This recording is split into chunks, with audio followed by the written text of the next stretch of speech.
Voilà, voilà, bonjour. Je suis là pour une deuxième vidéo. C'est pas une vidéo cette fois-ci pour parler du paranormal, mais c'est une vidéo un petit peu coup de gueule. C'est une vidéo dans laquelle je suis assez triste car j'aimais beaucoup une personne sur internet, beaucoup, beaucoup, beaucoup, et que ça soit même pas que sur Internet, il a écrit 30 bouquins, je les ai pas tous lus, hein, j'en ai lu quelques-uns qui sont fantastiques. J'ai vu toutes les interviews sur Internet qu'il a faites et tout, et j'étais vraiment admirative de ce bonhomme. C'est Monsieur Stéphane Bourgoin. Et alors pour vous expliquer un petit peu le pourquoi du comment, je vais commencer par l'histoire. Alors, vous avez pu expliquer qui c'est ce monsieur Stéphane Bourgoin. Alors, ce monsieur Bourgoin vivait aux États-Unis, en Californie, sauf erreur. Je peux me tromper, mais il me semble que c'est la Californie. Un jour, il est revenu à la maison, il a retrouvé sa femme assassinée, coupée en morceaux. Et ça l'a traumatisé. Alors, il dit que pour exorciser un petit peu ça, euh, il a voulu enquêter sur le meurtre de sa femme avec la police, que la police lui aurait permis d'avoir des dossiers et qu'il pouvait regarder des dossiers et tout ça sur le meurtre de sa femme et qu'il aurait soi-disant interrogé, je crois, il me semble qu'il aurait interrogé l'assassin de sa femme. Et que la police était compréhensive et comprenait sa démarche et que c'était pour ça que voilà, qu'il lui permettait de voir ses dossiers. Alors, depuis lors, c'est ça qui lui a donné cette passion des tueurs en série.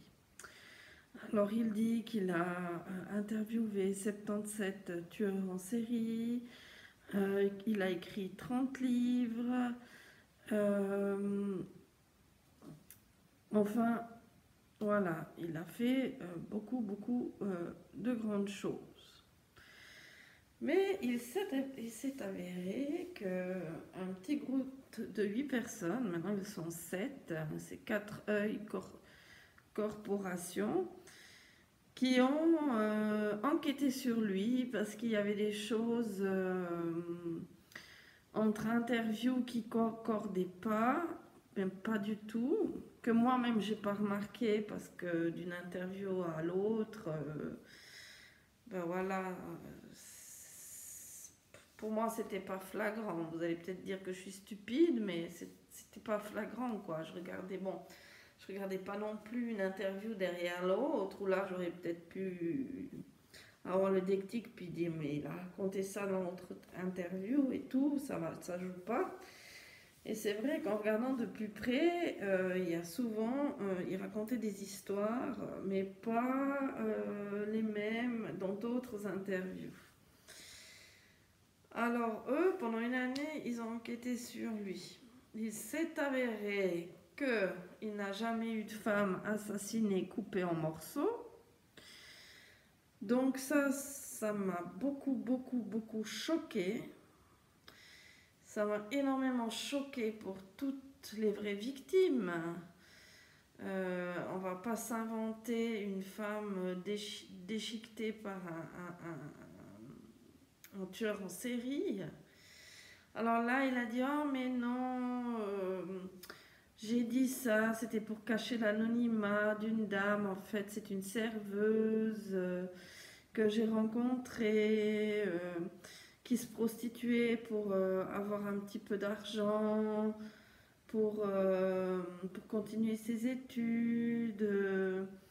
Et puis moi je l'ai vu, je lui ai donné de l'argent, on a passé quelques nuits ensemble. Et puis après je me suis absentée et puis quand je suis revenue une fois dans le bar, elle était plus là. Et en fait, elle a été assassinée, on l'a retrouvée dans un étang dans la même ville. Et en fait, cette histoire, elle a aussi été complètement inventée. Alors effectivement, la fille est morte, mais elle ne faisait pas de prostitution pour financer ses études, car elle les avait déjà finies, ses études. Ensuite, qu'est-ce qu'il n'a pas raconté quand Charles Manson est mort? Alors, tout de suite, il a fait une interview pour expliquer sa soi-disant rencontre avec Charles Manson. Alors, il racontait que oui, Charles Manson, quand il est arrivé pour l'interview, il s'est pas assis sur la chaise, mais sur le dos de sa chaise, pour montrer que c'était lui qui avait le dessus de l'interview.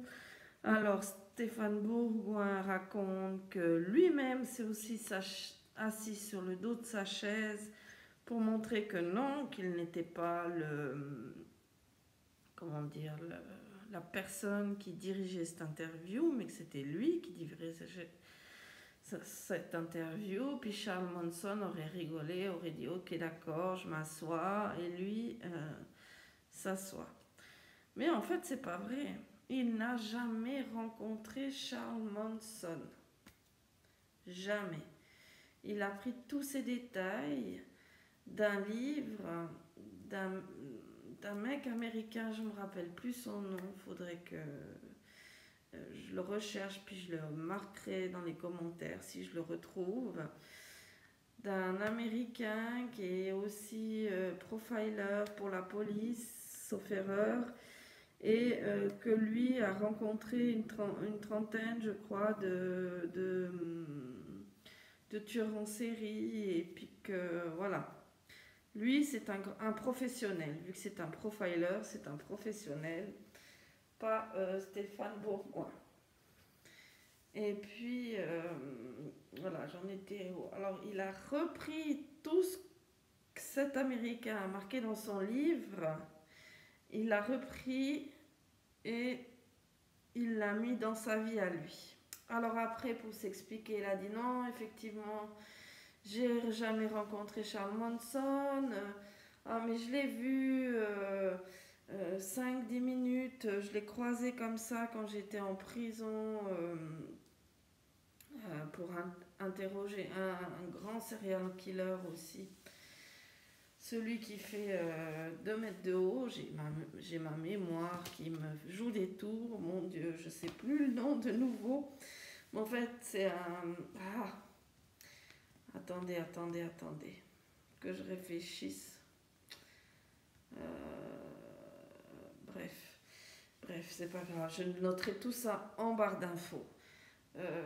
Voilà, qui dit qu'il l'a rencontré parce qu'il a interviewé un grand tueur en série et un autre tueur en série, puis que cet autre tueur en série voulait lui faire quelque chose à l'atelier de la prison.